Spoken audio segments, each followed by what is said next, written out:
Yes, hello, folks. Welcome to the weekly Matches United podcast. I'm your host, as always, Phil Brown.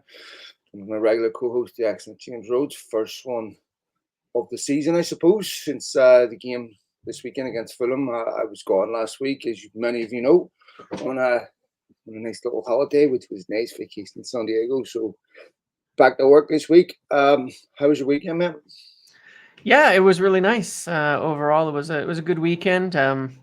My kid went back to school last week and had the opening match on a Friday out of the way, a win. So the rest of the weekend was not dealing with worry, concern over United, which was nice.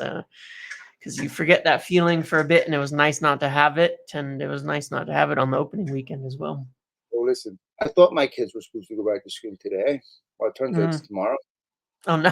I woke up. Or I was going to get ready to go to bed last night. I said, "How many kids are going to school tomorrow? They're going to somebody's school tomorrow. I don't care where they're going. Right? If there's a school over, they're going. I'm like, don't be doing that to me." Like, so I've got one more day of it. But anyway, yes, game this weekend, mate. On Friday, of course. With lots of stuff happening in the transfer market, of course. We'll get into all that news. We'll get your reaction to the game of the weekend. What your thoughts are, of course. Very positive in the sense that Joshua Xerxes scored. A couple of players making a debut after Mm. fans the week before getting quite frustrated with the lack of transfer activity, which we um, have seen the week after, where a couple of deals happen within quick succession of each other, just exactly the same way the Euro and Xerxes deals happened. And I Yep. still think there'll be one or two others before the end of the window, as we predicted. So we'll get into that in a few other things. First of all, how I felt after the Fulham game was completely different to how I felt after the Wolves game last season. Yes. I, I completely accept had United not have won that game, the reaction would have been totally different. It would have been criticised for being wasteful, and Ten Hag would have been under increasing pressure. What was your take on the game of the weekend, or again on Friday against Fulham? I was quite happy with it, and especially yes, as you compare it to last year, because when we look at last year, for me, what were we trying to solve? What were the biggest problems that we were looking at? I've said before that I don't worry so much about finishing when I'm talking about looking at a club that's attempting to progress and in performance, because that happens. Sometimes you score, sometimes you don't. Um, it was more, I think we were all looking at last year, that warning sign in the Wolves game that showed up, that ended up exacerbating throughout the season, which was teams just absolutely running through us. Now, amusingly, we played against Adama Traore, who has done that to us on a number of occasions. And I think if you have a very open midfield, or if you don't, Adama Traore is going to run through your team. Now, once he reaches the end of that run, he's not going to do anything, because he's he's absolutely horrific in that final decision he makes is terrible, but he runs through your team. And even with all of that, I thought in the first 10 minutes, United looked, I was like, uh-oh, is this happening again type of thing. Casemiro was diving out of position a bit. We were getting beat. We were getting run through. After that, I thought it was one of the best overall defensive and out of possession performances we've seen in a long time from United. They were very high up the pitch. They were pressing very high. They were winning the ball back quickly. They forced Fulham into constant mistakes, constant errors, constant wayward passes. I thought Harry Maguire probably had one of his best games ever at United in that game, stepping up into the midfield, winning every single ball to get United back into possession and keep the ball out of our half. He was immense, actually. So I was very happy. Obviously, there was an element of risk associated with playing a very aggressive way, which I'm okay with myself personally. I'm not somebody who I don't want to watch. I watched the City versus Chelsea the game. I could have gone to sleep for 60 minutes. I don't want to watch that type of football for United. I really just don't. And I like the direction that we're going and continuing to go in. That is still, to me, very dynamic, very exciting. It's not, spreadsheet football. It's not Twitter tactical football, and I still like it. So it has its concerns, but but I enjoyed it a lot. I thought it was a really fun game to watch, and I think that there were adjustments to how we played compared to the problems we had last year, even though the ideas were not that different. Yeah, I mean, look, I'll start on one or two one things that slightly concern me. That I don't know if they're a bigger issue, but there was a number of times when United were breaking when they had really small numbers in the box, Yes. and many times that without that striker, I would see United attack, ball put across the box, and maybe it's Bruno Fernandes or Mason Mount, and they're nowhere near a striker position. They're almost at the top end of the box. The ball's coming across, it's getting cleared, and I'm like, this is maybe a concern to me. Mm-hmm. And Xerxes is someone that plays deeper, so he's not someone that's going to sit like a Holland as as your deepest attacking player, but these are things that are, I'm nitpicking here. Yeah. I do think that we'll have a big test this weekend, of course, against Brighton. But I hope that as things progress, that you need to get bigger numbers in the box. I'm still not 100% sold on Mason Mount. Not as a footballer, I just don't know what he. I'm still struggling to see what the outstanding thing he brings to the team is. That if he wasn't in, United would lack. I can see that with Bruno Fernandes. I can see that with Garnacho. I can see that with Ahmad. I can see the things that they bring. Mason Mount to me is still, he misses too many chances. People are going to maybe get upset at me for this, but missed a really good chance. Now, to the Bruno, Mm-hmm. to be fair, but I know what Bruno can do. I know, and I'm still waiting to see that with Mason Mount. And that is one position that I'm going to watch with interest because I think against better teams in Fulham, that may be a problem. But on the plus side, I thought that United played really well. They weren't open tactically. They weren't wide open in the middle that we've seen before. And it's easy to say, okay, this is Fulham, but this has been the way United have played pretty much since after that Crystal Palace game. Where tactically they've been much more compact. They've been excellent against City for the last couple of games. They played against them. You saw against Chelsea how comfortable City were. Chelsea had a couple of decent chances, and Chelsea had a decent record against City last season. But I think that there's definitely been a tactical adjustment in how United play. They're much more compact. Very, very interesting watching the patterns in the beginning of the game, how they were constantly switching across the front three from, or even from forward sometimes. And it was really difficult to know who was playing on the left, who was playing on the right, who was playing down the middle because they kept constantly changing. On another plus side, Casemiro had another fantastic game, James.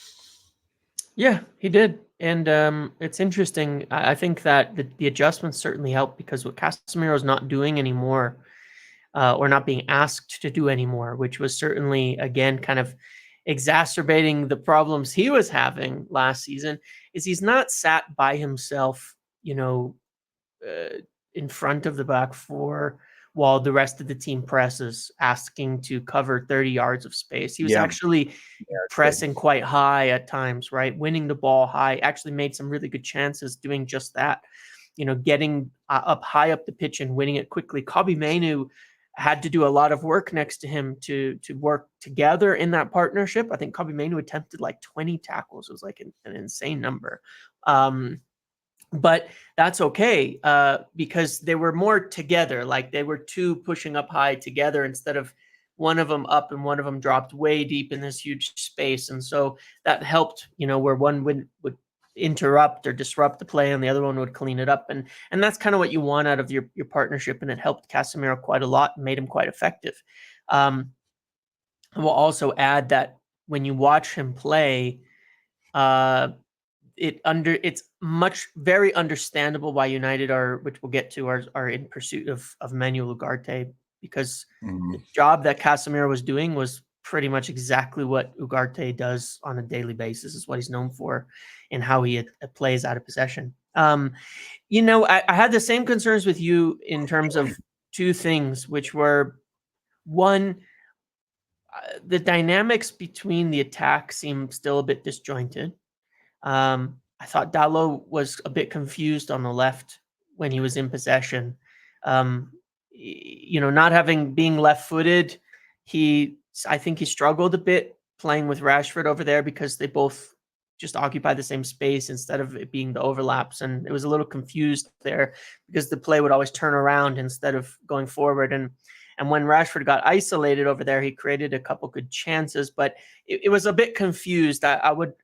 Mazraoui did a great job on the right, playing a bit deeper. He wasn't really overlapping or getting to the box, but playing deeper, and he was exceptional in his debut. I would still consider saying swap them if we don't have a left back, because Mazraoui is much better with his left foot. Yeah, and I think it would suit both of them. I think Dalot would just perform a lot better back on the right, and I think Mazraoui will do great on either side. His technical abilities is in possession. I knew he was a good player. I was a fan of that signing, but I was really shocked at how good he was on the ball and in possession, and how ready he seems for the Premier League, which was great. But the attack did seem a bit confused. The false nine thing with Bruno and Mount works really well out of possession. But as you say, once we get on the ball, where Xerxes scored was dropping deep and then darting into the box, dropping deep, dart into the box. The things you do want from a striker where you'll get in there. Bruno doesn't really do that because he still hangs at the edge of the box. Mason Mount does the same thing, hangs at the edge of the box. I think it would look better with Xerxes and Bruno rather than Bruno and Mount as those two players. Mason Mount, yeah, he was really, and his pressing was great, but it is the fact that when you get him in possession of the ball, when United have the ball, you don't really see him doing much, and it's tough. I mean, to me, it makes sense in that position, James, if he has an exceptional goal-scoring record. Yeah, if you're talking about a midfielder that's hitting consistent double figures. Yep. Then I'm saying, okay, that makes sense, because the goals are going to have to come from somewhere. The shortcomings are going to have to come from somewhere. If you play a false nine like that, Arsenal got away with it with Havertz because he started scoring goals. Yep. But before that, all the talk was Arsenal badly needed a central striker. Yeah. Right? Because they're lacking those goals. And I think for Mount, I really want him to work because, I've talked to people that, that watch Chelsea week in, week out, and they've raved about him. And I remember putting a tweet out, and I accept this was a little bit ignorant, but it was in one of the cup finals. Liverpool were playing Chelsea that year. They both went the penalties. Chelsea lost both of them. And I remember saying, I mean this sincerely for Chelsea fans, but what exactly does Mason Mount do exceptionally well? Because every time I've watched him, I've never seen him do anything exceptionally well. But I accept it. And that was a genuine question because I didn't watch Chelsea enough to know. And I got, I looked some of his stats previous to that about his goals and assists record. His assist records was quite good, but as a goal scorer, midfielder, I'm not sure. I want to be convinced, but I'm not there yet. And I have to be honest. There's certain players that I was never totally convinced by Palestri. United are going to sell him, which is definitely the right thing to do. There's other players that United have had where it's just I'm not quite sure what they bring that makes them a Manchester United player, and he's one of them. I hope he works. I hope it works out for him. I hope he stays fit, but I still have slight concern there. I want to ask you another thing. I might be nitpicking on here, but Scott McTominay's reaction when Xerxes scored.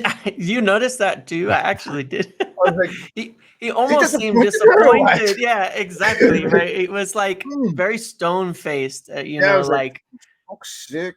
He only came on 5 minutes ago. It was. I was like, and then I read that United are only willing to let him go if he really wants to go, which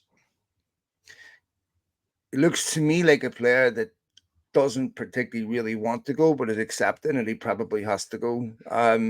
Did you read anything into his reaction when Xerxes scored? I did a little bit, and I don't want to say that means it's true, because we read into it. Because I read the same thing into it, and I was like, this doesn't particularly look like an excited, thrilled player at what's going on One of the right reasons now. I bring this up, James, because I want to be fair, is Yeah. I used to bring it up about Anthony all the time. Yeah. Right? Yeah.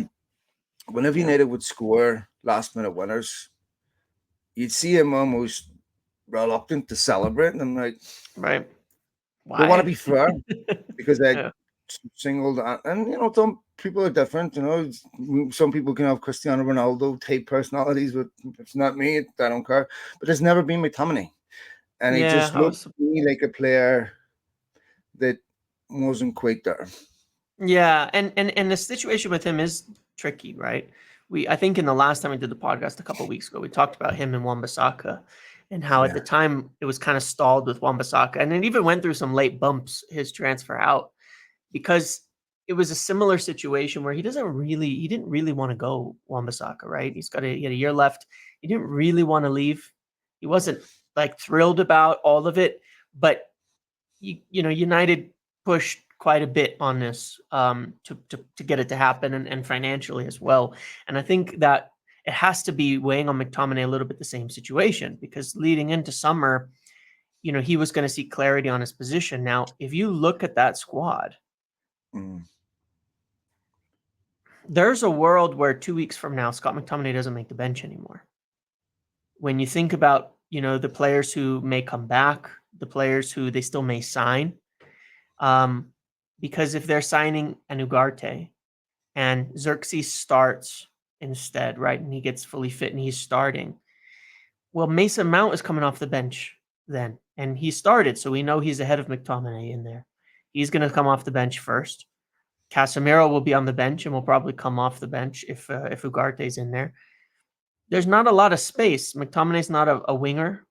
You're going to need Garnacho or Ahmad and then Anthony or Sancho on the wings. When Rasmus Højlund comes back, there's that. You need at least 2 center backs. You're going to have to figure out this fullback thing, and then you have a goalkeeper. There may not be space on the bench even for him in a few weeks. And even if there is, he's more likely, as soon as Xerxes starts, to be an unused substitute moving forward. And I'm sure he knows that. That's the reality of the thing. And, he was looking, his situation was looking for, would he get a new contract at United and what would his role be? Doesn't seem like they're looking to give him a new contract and, accentuate his position at United. It's kind of like they're playing that little bit of a game of, they're not trying to force him out, and he's an academy prospect and he's been there a long time and all of that. Not prospect, product, I should say, academy product, and they don't want to treat him, poorly. They're not going to do what Chelsea are doing to their academy products, because it's kind of unbelievable what they're doing with the players that they brought through. You can't do that in Manchester. You just can't. But they're obviously, he is not central to the plans of the club. And when players start coming back, and another one gets signed in the midfield, he's just not there. And he is at an age where he's getting one more serious contract, probably. He's 27 now, right? So he's got to be looking at that too. Look, this is a realization a lot of players have to face at top clubs. Yeah. And it's,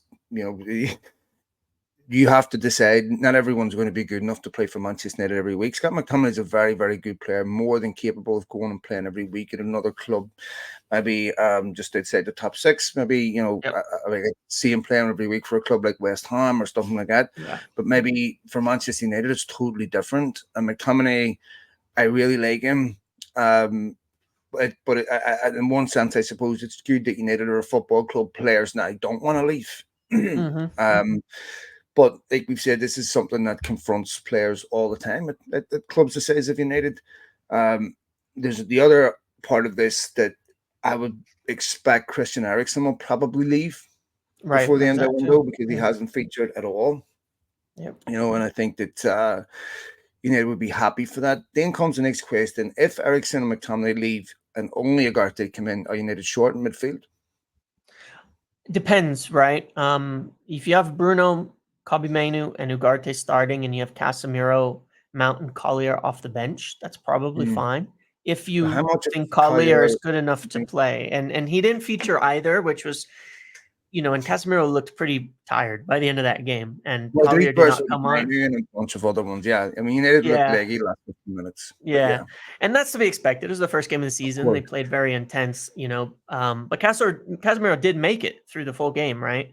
At the end of the day, he did. I think it's enough. I think it is enough, and I'll say that I think it's enough because they're all pretty robust players. I would give you that. Manuel Ugarte, if for anybody doesn't know, I've mentioned this before. He has Bruno levels of fitness and injury history. He doesn't have any. He doesn't get hurt. He's got that. He just has that body type where he just does not get injured, and his fitness levels are always exceptional. And so I think when you have him and Bruno in your midfield, you feel if they do get him, you'd feel really comfortable that you have players you can rely on week in and week out to play. And that fills two of your positions. So I think that helps a lot. I think that United would, if they sell McTominay and Eriksen, however, would consider something like Sander Berge to come in, to make up some numbers as well, if that is still viable at that point in time. Yeah, it could be possible. But I don't think they'd be short. In my opinion, I think it'd be okay. Yeah. Yeah, I think they'd be okay because I think that United will take a different approach to the January transfer window than what they've done before. Because the question really is, do you have enough to get to January? So you talk about September, October, November, December. So you want 4 months. I think they'll be all right in 4 months. And there's also that balance you have to get right between, okay, who do you bring in that's willing to accept being fifth, sixth choice midfielder?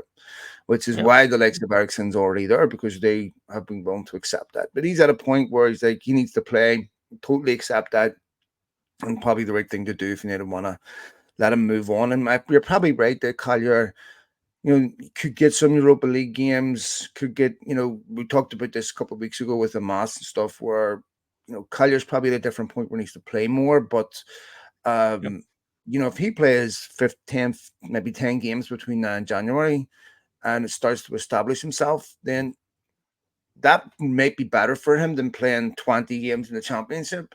And, I think that for him, it's, I think he'll get Europa League games. He could get League Cup games. So it's probably worth staying if he's in United's plans. But yeah, I would agree that I think Ugarte at this point is the most likely.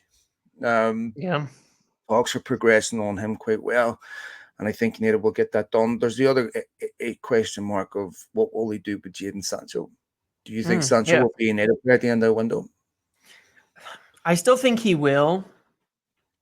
And I would say that it's to a large degree a marriage of convenience that he will, because United are not going to pay someone else to have him play. What's that?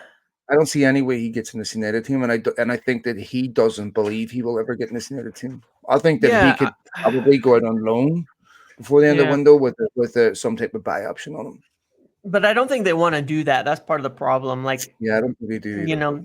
That's the challenge. Like, they don't want to be, if you sell, I'm just saying, if you do sell Jadon Sancho, you are a little bit short on the wings. I don't think he's in a team, but for example, this weekend, right? If we had started Joshua Zirkzee, now Jadon Sancho wasn't in the squad and said he had an ear infection and all that, but he's probably fine now, and he is in training. There was not a blow up or something. A lot of people did speculate that it was like the same situation as last year. But this is the problem with Sancho, is that every little minor issue. He's not very reliable, I know, and then it's gonna. Well, it's just that every little minor issue now, people think it's a bigger issue. Yeah. Sorry, mate. Go ahead. Yes. Yeah. No, you're right about that, and that is an issue. Now he is and has talked with the club about leaving, and I think it would be the ideal scenario for him and the club, and I think he's made that clear, and I think they've accepted that, and they're in agreement that if there was a good offer, that they would have him go, and he would be happy to take that and to leave. I'm sure they're on the same page about that. Yeah. And it just makes sense. That's not a bad thing. Players exist in that situation when they're at clubs. It doesn't mean that they're, that there's something wrong with them staying or anything. It's just, we know the history. I think everybody feels it would be better if there was a permanent way for Jadon Sancho to move on and kind of start over somewhere else. And that's fine. And that is a factor into things and what they're going to be looking into over the next, 10, 11 days. But, my concern was when you look at it at the weekend, if Xerxes starts right now, the only forward you have off the bench is Anthony. And I don't think he's in any better position than Jadon Sancho to get into this team. Sorry, you have Garnacho as well, but he came on. What I was looking at is on the left side, once Garnacho came on, there was nobody to replace Marcus Rashford. There was nobody to give him a rest. You can play Garnacho on the left, obviously. But then I'm saying you only had the two wingers. You only had one winger on the bench, and the options were limited there.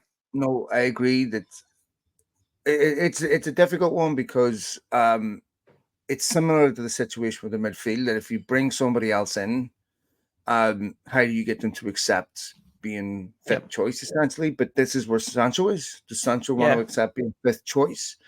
And I don't know. And if he gets a game, in October, because there's finally an opportunity, are we getting a Jadon Sancho that's desperate to stay in the team? I didn't see that in preseason. I didn't see a guy in preseason that was playing for his United future. Now, I don't know what conversations took place between him and Ten Hag, but it looks like to me there was a resolution to, okay, you can train, you're in consideration for the squad, but you're still miles off my first team. And I don't believe that he looks like a guy that expects to play. I don't know. I want to ask you something that you were mentioning about earlier. I thought it was interesting that Dalot started on the left and Mazraoui started on the right. Because one of the reasons given for saying we've got enough numbers at left back is the fact that Mazraoui can play on the left, but yet Dalot played there. And I think Dalot's a very good right back. I'm not sure he's a very good left back. He was good out of possession. He was tenacious, but but to me, James, these are positions where you have to have top quality. Yeah. Okay. I would agree. And I said before, when United got the injury to Shaw back in February, that was the moment where I said they won't qualify for Champions League. You can't afford to have players in there that can do a job. You'll get away with it against Fulham, but against top teams, that will be costly. So I want to get to Luke Shaw in a second, but with the injuries that United have, do you think they still need a left back? Because I'm at this point, James, of the belief that I'm starting to edge towards the thought that we might never see Trell Malacia in the Man United shirt again. Correct. Yeah, I wouldn't be surprised. I mean, look, the view on it is if he ever returns to fitness, it's like a bonus to the plans because they're never sure that he's going to. Look, it's been 14 months. It's been 14 months. People don't have 14-month injuries in modern sports anymore. And then they're still months away. There's something, unfortunately for him, that's just wrong. And it's awful. It's like an awful thing to say, but it's like when you reach that point of being out, there's something wrong with the body, with the leg, with whatever it is, where it just isn't fixing the way that it should. And you don't, who knows why, right? There's so many things that can happen in the bodies. There's such complex, issues, but so I don't think we can think with him at all this season. And if he comes back in January or whenever, then it's a bonus. But how good will he be as well? Will he be up to the level? Probably not, I would say. I think a huge part of his quality that he brought was his, pace, tenaciousness, and agility. And how can he have that after 18 months by that time being off the pitch? That's going to be tough. I think a left back would be, it is a tricky thing here, right? Because you have the same issue. If miracles happen and Luke Shaw ends up being semi-reliable, he's going to play every game that he's available because he's that good. You're not going to probably find better right now. And so it's almost a bit challenging because you can get a lone left back. Are they going to be better than Mazraoui on the left? Probably not. Or you can say we're biting the bullet and it's time to replace Luke Shaw and we need to get a good young player in. The likes of Ait Nouri, of Kirkes, of this, Turkish kid Kadioglu, that Brighton are looking to bring in and United have looked at. If you buy one of them, you're saying Luke Shaw's done and we're replacing him. I don't think they wanted to deal with that this summer, and I'm not sure that they're prepared to deal with that this summer. I think that's a next summer problem to address. And that's, and so Mazraoui helps. Now, The problem, of course, you have now is if Mazraoui gets injured, he has in the past. I wouldn't say he's injury prone when I've looked into it. He had a heart thing with COVID and he had an eye issue that was not related to injuries that were actually two of the bigger injuries in his career. But if that happens, one injury, we don't really have any fullbacks at all. You could start to then talk about sticking Delict out on the right, which he's done before, but you're starting to mess with things too much by then. And so I think getting someone to make up the numbers is fine. A lone player coming in. But then I would also say, because Harry Amos, as we've kind of talked about before, and we've saw, he's not going to be a player in the first team this year. He didn't make the Community Shield. He didn't make this weekend.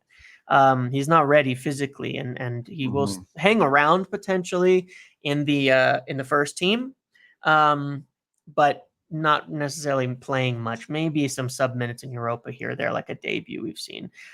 I think they got to get somebody. I think they do. Just somebody to make up the numbers. And then I'm hoping, as to your point on Dallo and Mazraoui, that it was kind of just getting Mazraoui bed in his normal position, comfortable in the team, familiar with the Premier League, and then they'll swap next week or even in a couple of weeks that they swap, because I think Dallo's so much better than on the right than he is on the left. And it would be better for everybody, for the balance of the team, for sure. Well, look, they're not terrible on the left, and it's a bit of a difficult situation, especially with PSR, where you really can't afford to have Luke Shaw and Terrell Malacia on the books, not playing, and then bringing another top quality left back. So and I want to clear something up, James. That I got attacked on last week over my sentiments towards Luke Shaw's injury. And I can understand why people attacked me to a certain degree, because the news had just broke about Shaw's injury, and people are disappointed and they're angry. And I thought Peter Schmeichel said something that was really uncalled for about we pay his wages and stuff. Luke Shaw's a professional footballer, and he would have went to England with United's blessing. And what is he supposed to do? Not go? They have they will be working in coordination with United about his fitness regime, about when he's capable of playing. You're asking professional footballer not to go play for his country. Most professional footballers won't do that. Secondly, Luke Shaw broke his leg away at PSV. He almost lost that leg. People are bringing up articles from a decade ago that predated that, but that was professionalism at 18. And I'm sorry, 18, 28, this is ridiculous. Luke Shaw didn't get injured because of carelessness on his part or anything to do with that. And I know in the past I've had, going back a couple of years, maybe some reactionary responses myself to injuries out of disappointment. But truthfully, I didn't like it when Phil Jones was constantly attacked. I defended Martial. I defended footballers who pick up repeated injuries. Brian Robson played for his country. After dislocating his shoulder, he put it in a sling.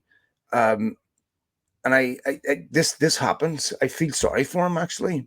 I can guarantee Luke Shaw is devastated. Look, I say this as someone myself, not to make it about me, but I've had 6 left knee operations.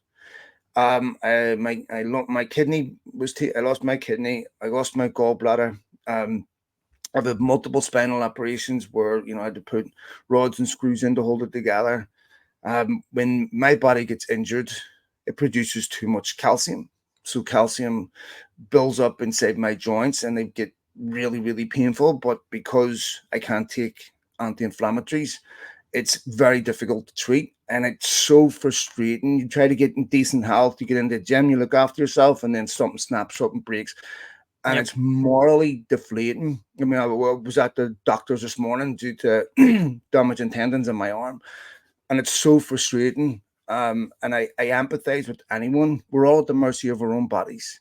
And I empathize with anyone who goes through this, especially as these professional athletes, that it's so difficult. The point is that, however, as you age, this stuff doesn't get any better. And I don't ever expect Luke Shaw to be in a position where he's going to be available for 75% of United's season. I just think this is something that's going to get worse. But if you don't have the money right now to go out and buy a top quality left back, okay, is it better to go with what you have and wait till next summer to do that? Because I still think United would be all right in that position. I still don't think, even if they went out and sent a top quality left back, they'll win the league, right? But I still think that squad's good enough to finish top four as it is. So maybe it makes more sense just to wait till next summer to get the left back that you need. Yeah. Yeah, and that's I agree. That's it's one of those things where in hindsight, whatever happens, it's going to be easier to look at than it is in foresight, right? Because if you stay, then if you stick with it and it goes well, then great. If you don't, and there's so many permutations that can happen in this, and I think that they're going to make that decision based on how they feel, of course, about the same thing, that same discussion about Luke Shaw and whether he will be able to get back into shape and all of that. Yeah. Another thing that I wanted to pick up on, James, that I thought was quite naughty, and I really didn't know who the journalist was that did it, because I saw it on Friday late, and I just saw it being repeated quite a bit, was the half quote of Erik Ten Hag about United not being ready. And this is something that as a football club, United need to have a rebuke for, because that was deliberately edited to give an impression that he said something that he didn't actually say. By the way, Marco Silva was interviewed before the game on Friday and said exactly the same thing. Said Fulham aren't ready. We still need to bring in a couple of players. No one mentioned it. Right. Yeah. And Ten Hag, the other part of that quote was nobody's ready because of it, the Euros, because of this, because of this. So we were all in the same position. I just thought that is something that is disingenuous. It's not journalism. It's being deliberate. And I think that's something United really need to react to strongly and say, you can come in here and criticize this club. You can criticize this manager when it's fair. We've all done that. But you are not going to come in here and half-quote our manager to provoke a reaction online and other places that is not based on what he said. I mean, they deliberately left out the other half of the quote because it completely changed it. That would never have happened to Klopp because he would never have tolerated it. It would never have happened to Mourinho. He wouldn't have tolerated it. It would never have happened to Guardiola. He never would have tolerated it, nor Ferguson. This is where United have to say, we will not accept that. That is completely unacceptable. Also, and I made a point, there are certain clubs that get lavish praise way over the top. Even things like Jared Kwanzaa, put in a Roy Keane 99 performance. This is insanity, right? This level of bullshit, total insanity. Mainly because they fear the reaction of Liverpool fans, which I give them credit for in some degree, because they do react to that type of thing. Whereas United fans, not all of them, but a lot of them, are worse than the journalists that put it out. Yeah, it is, and we get treated this way, I think, endlessly, right? And whether I don't know how you change that though, and part of the problem is a lot of people buy into it. Yeah, well, and that's the truth. Yeah, that is the truth. And part of the problem though is a lot of it definitely gets perpetuated by the fan base. Whether one is in or out. I mean, I saw that a lot. Not to put blame on the fans for these things, but I saw a lot of people taking that out of context on purpose as well. When the video was there, when the quotes were all there, when the interview was there, and you can see exactly what was said, and there was people clarifying it too, but yeah, but it's too late. I mean, after that, you. I know. Once it goes, it goes. Yeah. There's only one person that has a responsibility to make sure that's put out correctly. Yeah. Okay. And that's the person paid to do that. Yeah. So all these dickheads online that jump on it, that don't care whether it's true or not, that use it as a stick to beat the manager with on the first day of the season, right? Before a ball is kicked to whatever you think of Ten Hag, I don't care. This is unacceptable.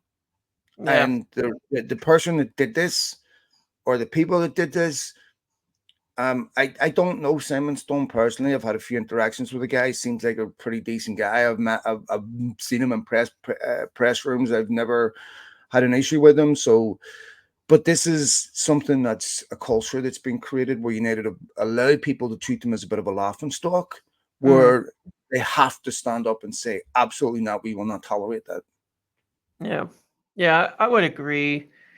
Yeah, I would definitely agree. I would like to see United being a bit tighter on some of these things because things get out of control so easily with United, and it does affect things. I mean, that's one of the things people maybe don't realize so much, but it does affect things. It does affect the dressing room. It does affect the players. It does affect the staff. It does affect things when this stuff gets out of control. And I think as Well, United fans in general, though, we should also be kind of together on pushing back on these sort of things too, because I mean, there's a lot of little things, right, that go on with the club, and that you one of it's just kind of the nature of online discourse, of course, that you want to end this because people love to buy into all this drama and stuff, and they also like to, there's people who are pushing things about the players being trying to make rivalries between players and people and all of that. Players like Rashford and Garnacho and everything, and push some sort of divide. And you saw after the game, which was kind of a nice moment to see because they did capture it after the miss from Garnacho on Rashford's pass, that he came over specifically, talked to him and comforted him and gave him a hug and all that and stuff. And you see those types of things and they fly in the face of these kind of narratives that happen. But I think that if you hadn't seen that and you just see Garnacho disappointed, just to adds to this point, and you just saw Garnacho disappointed and you didn't see Rashford come over, you get people pushing this, like that he was ignored and he was upset and nobody came, and you'll get that kind of shit happening with United all the time. And in a similar way, and it would be nice to see them kind of go back against it. I just want to see a clip of Ten Hag in the dressing room, opening up a big cupboard and pulling out and going, "This is the fucking Kalashnikov. This was invented by Kalashnikov years ago." And then instead of this is Edison. He invented the light bulb, dragging the fucking Right. light bulb Yeah. out. And I would just like to point out a few miscreants and just go, you know what? Anyone wants to misquote me again, anyone wants to talk about my accent, anyone wants to talk about how I dress or my Yeah. charisma or, my command of the English language or, the fact that he had to do a sit down interview after 2 games to discuss everything in his first season, and how he's constantly maligned by the media that has shown zero respect at all, ever. Right. Even before the cup final, James. He had to face question after question about his future. No one else has to do this, right? Yep. Jurgen Klopp wasn't asked about it every single week when he decided he was leaving. Yep. Like it's just the disrespect in United fans. I don't know. I'm okay with them being criticized, but that's provoked a little bit of defensiveness in me, where it's like this goes way too far, and this is where United as an institution have to have a spine and say no. This is not okay. This is disingenuous. This is not journalism. I'm going to clip you for this. If you'd have done that under Ferguson, you would have got banned from press conference for a while. And I can specifically point to YouTube clips of Ferguson going after journalists for doing exactly this, for claiming he said something that he didn't, for misrepresenting something that he didn't, okay, for the deliberate purpose, right, of starting trouble. And Ten Hag should absolutely rinse them for it. And so should United. And that Sam Lockhurst got banned last season. Okay, United need to make sure. I can't even remember what it was over. I don't know what happened, but this is where they have to grow a spine and say we will not tolerate that. And they will adjust their behavior. I mean, there's lots of journalists that won't even cover a lot of the darker aspects of particular clubs and things that their owners have done for fear of being banned. Yep. This is absolutely not okay to me. The other thing that I really loved about the weekend was the Leach and Martinez interview. That's really good. That man has me questioning things about myself that I thought were settled. Anyway, the look when he stood in front of Carragher was one of those looks where say it to my face, bitch. And absolutely brilliant. What a player. They get done by Traore early on, and it didn't happen again. I love players like that, James. I love a player that everything he says he means, because you see it on the Yeah. pitch about inspiring others, about how you play with intensity. And I think his loss last season was such an integral factor into what happened last season, not just in terms of his defending and how he plays out from the back, but his leadership. I think he's crucial to United, and that interview afterwards was amazing. Yeah, and then United have needed this type of, I don't know, honesty for a while, and kind of it's nice. I guess it's nice to see players who are not so media trained in some sense. I'm not saying Lisandro Martinez isn't media trained, but he also just says what he thinks, and it defends United and backs them up. On how they feel and what they want to do. And the way that, I guess it kind of ties into the previous point as well, when you have players who aren't afraid to just say what they think, because when you do kind of give just the general answers and the PR answers and things like that, then you can't, people just make stuff up because they know that those aren't the real answers. Those aren't the real things that you're thinking. Those aren't all of that. And you don't really get a chance to defend against it. And I think when Lisandro says what he thinks, and when players do that in interviews, and it just, not only is it much more likable as a fan, but it's also a matter of like, where they stand really, and where everybody stands. And it, I don't know, there's something more, I think it defends United well in all sorts of positive ways. And when you look at stuff like, Carragher was Jamie Carragher was talking about him last year, and then obviously now with the interview and saying what he could say to his face and all of that in there, he can't really do that anymore.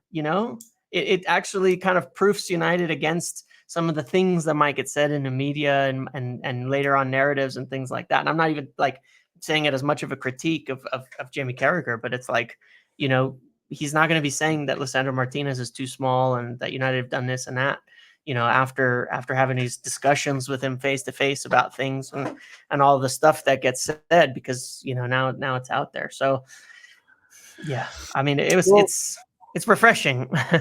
One of the reasons why we get media trained players is exactly why what happened the previous week, where they're constantly misquoted and misrepresented. And so they end up going into interviews and prevaricating, because this is why they have people run their social medias, because people don't want to represent them honestly. Some people do, but this is what happened. And in defense of journalists, I understand that the industry's been destroyed by the pursuit of clickbait, and it's really difficult to be a journalist today, because if you report things accurately and it's not sexy, then it doesn't get you the downloads and attention. I want to ask you about Harry Maguire, because Harry Maguire is someone that's embarrassed me for all the right reasons. There was times a couple of seasons ago under Ranić and what have you, I was really unprofessional with some of the criticism and that I leveled towards him. That I mean, it did reflect how I felt about the anger and frustration, and I felt that he really should be moved on. The guy has come back after losing the captaincy and after trying to be sold. Had for me, a really good season last season. Integral to United.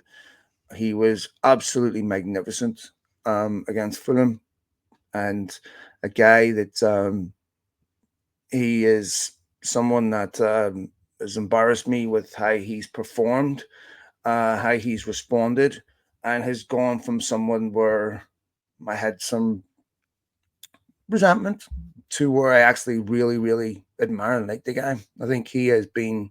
Yep. I think he's been fantastic.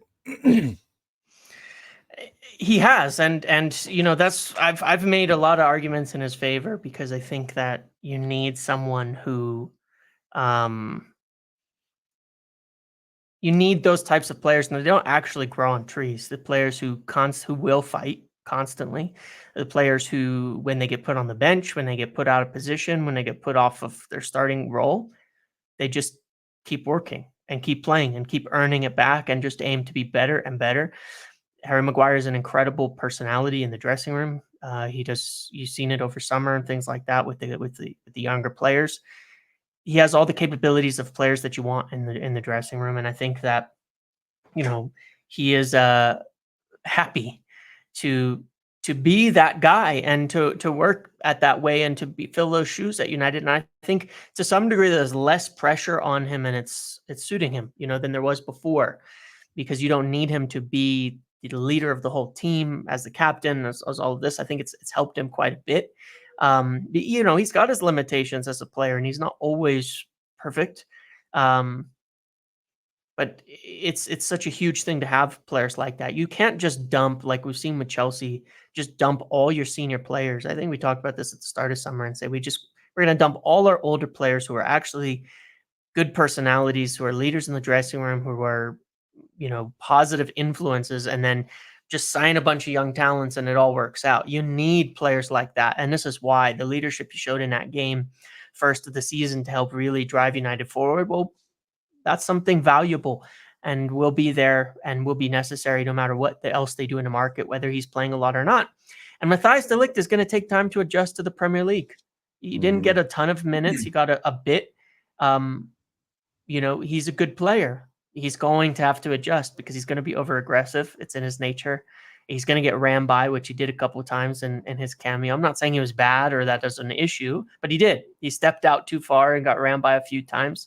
And he's going to have to adjust. And having players with experience like Maguire in this type of role are going to be helpful for people like him to properly fit into the team. And I like it. When I was reading de Ligt's statement after he signed, one of the things that I took from that was, because he was emphasizing how important Erik ten Hag was in his emergence when he first came out, when he first played for Ajax. It felt like a guy that had recognized the last move or two hadn't worked out for him, and he had a point to prove. And he felt like playing for Erik ten Hag was going to be, he was going to put his career back on track. He was the right guy for him. Ten Hag knew what it took to get him to that level, and I felt like this is a guy with a point to prove. He's 25, and Stam was 26 when he came to United. Stam wasn't lightning quick either, but he's big, strong presence. And I think if you look at the style of foot, he's physical. He goes to ground. He's strong. He's got good technique coming up from the back. That's exactly the type of defender that you need in English football. The fact that he's willing to have that physicality. He's played with Martinez.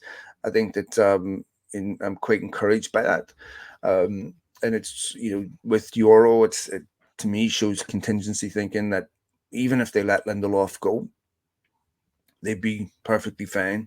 I don't know the extent of Lindelof's injury, but it's obviously derailed a move or delayed it. I don't know.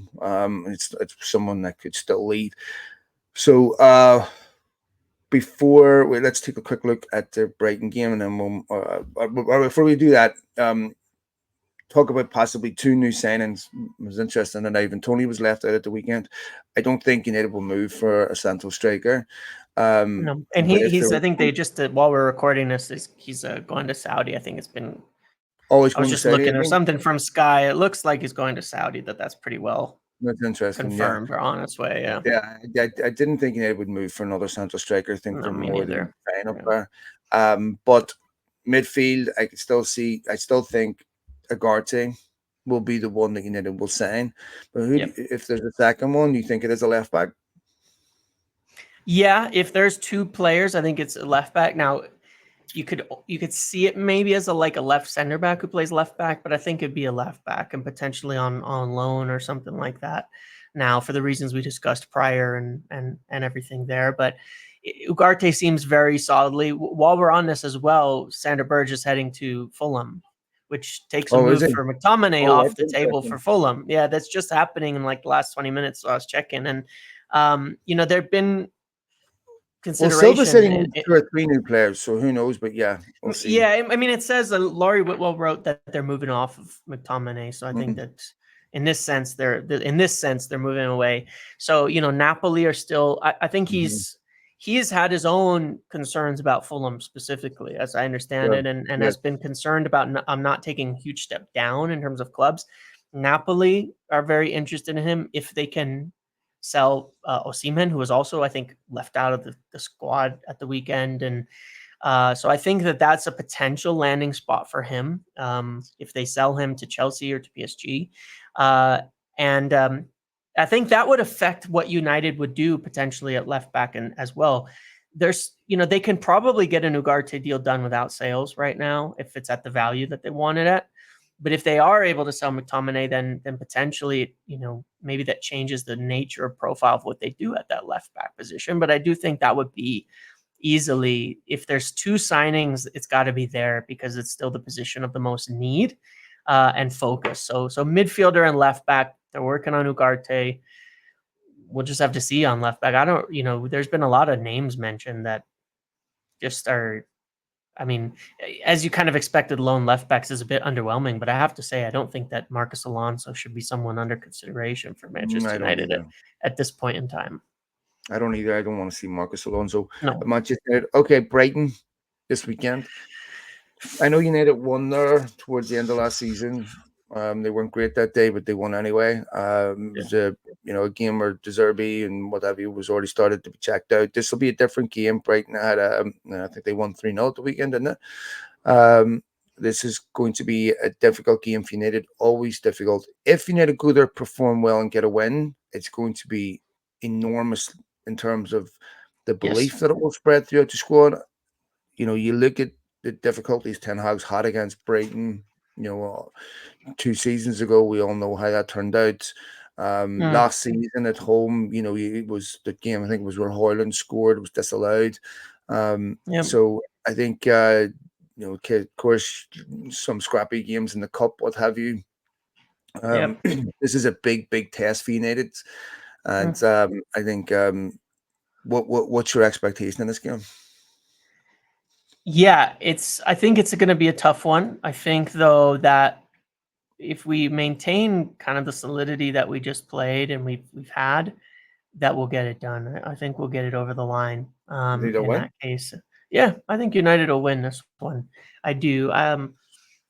Brighton are good, but I think United are better. And I think that with a little more fitness and the signings and things that we've got in, I think we're just going to be really tough to play against. I think it'll be a tough game, but I do think United have it, and I'm quite encouraged. Now, that being said, United have failed to win their 2 opening games in like 5 years or something like that. They've just not managed to win the first 2. So it would be really a positive swing to see us actually, kind of follow through and start off a season with some real positivity, I guess, because it's been a long time. I would say that the reasons why United have lost to Brighton before are not present in this United team. I think that United have lost there before because they've been tactically all over the place, because they've been in a bit of chaos. There's been, I remember them losing heavily there towards the end of the season. It's a fixture. It always seems to fall at a bad time for United. It's either at the start of the season or right at the very end of the season. And at the start of the season, they're always in that position where they're building the squad. And at the end of the season, it's usually when their season's over and they're not competitive. But this is to me a big, big test for them. If they can go there and win and keep a clean sheet, win, I think that it is another further indication of the progress that United are making tactically. And look, we know about United's away record. It wasn't great last season. They need to get goals from other positions. They need to start being a bit more clinical in front of the goal. And so when we talk about the tactical progress, it's great to see that they're much more compact. I think that's going to help them a lot. And I think that if they can start being a bit more clinical in front of the goal. I mean, the game at the weekend should have been, or Friday should have been 3-4-0 easily. Exactly. They should have buried City, in my opinion, the Community Shield. So to me, should have been 3 or 4-0 that game too. Mark Rashford hit the post, and I had a decent chance he put wide, which to me just looks like a player that doesn't have confidence yet. That will come. I was quite impressed with Ahmad for significant periods of the game at the weekend. I think that he's such an important player now for United.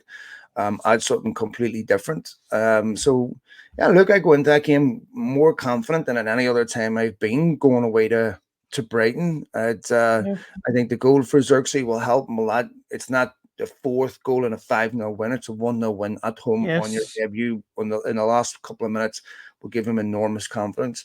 So would you expect the same team to start, or do you? I wonder if he will. I think he might start the same team, but I think Xerxes will get longer. Yeah, well, that's the question, isn't it? I think,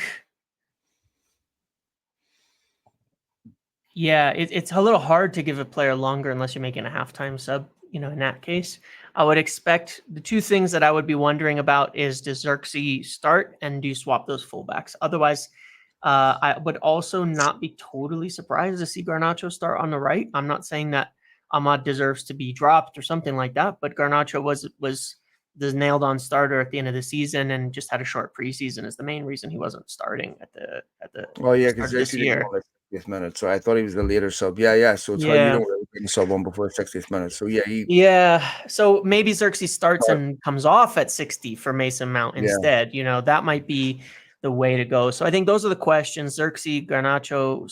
If it was me, I'd probably run the same team with start Xerxes. Otherwise, the same team, but swap the fullbacks and keep it at that. I don't think Maguire will lose his place after that game. DeLitt only got about 10 minutes as well. So I think maybe he will get a longer run, 30 minutes for Lissandro or for Maguire in the next game. And that'll help. Or even could come on for someone like Mazraoui at fullback, in the latter stages to push the three center backs in there. So yeah, let's see. But I think it'll be a similar team. Not too many changes. Ten Hag doesn't tend to change much when he's got a good performance, which is understandable. So we will see what happens. All right, folks, we'll be back next week. Thanks to all of you for downloading the podcast, for tuning in as usual. And we appreciate everything. Apologies about last week, but we're back on track. First one of the season. So thanks to all of you for all the support. And if there's anything else happens in between times, my colleague will be first to let you know. So take it easy, mate. Cheers, James. See you later. Cheers. Thank you. Bye.